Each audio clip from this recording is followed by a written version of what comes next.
নমস্কার। এখন যে কবিতাটি আবৃত্তি করব, কবিতাটির নাম আমি আর আসব না ফিরে। বিধাতার বিধানে দেবশিল্পীর সূক্ষ্ম তুলির টানে মাতৃগর্ভে একটু একটু করে 10 মাস 10 দিনে শ্রীময় দেহকান্তি তুমি গড়েছিলে। 10 মাস 10 দিন পরে মাতৃগর্ভ থেকেই আমি এলাম এই সুন্দর পৃথিবীতে। বসুধাকে নতুন করে জানতে সকাল হতে সন্ধে হামাগুড়ি দেওয়া এই ছোট্ট দেহখানা তেলে জলে আর আদর যত্নে দিনে দিনে বাড়ে।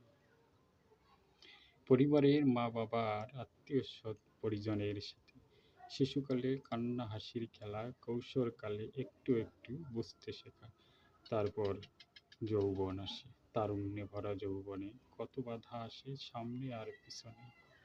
সেই বাধা সরিয়ে এ জীবন চলে নিজের গতিতে, কোনো এক বসন্তে বসন্ত আসা যৌবনে।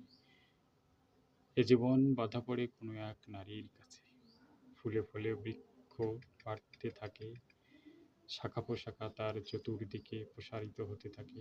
শেষে একদিন এ যৌবন ফুরিয়ে যাওয়া যে জীবন বৃক্ষখানা বয়সের ভারে নিজেকে আড়াল করতে থাকে।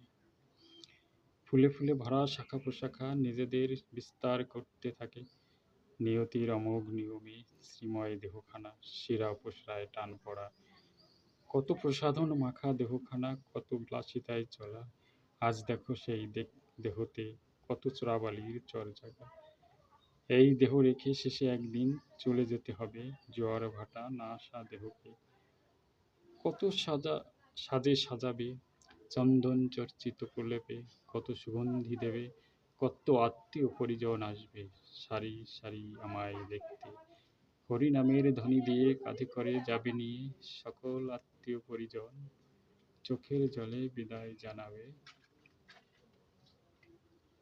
শ্মশান ঘাটে।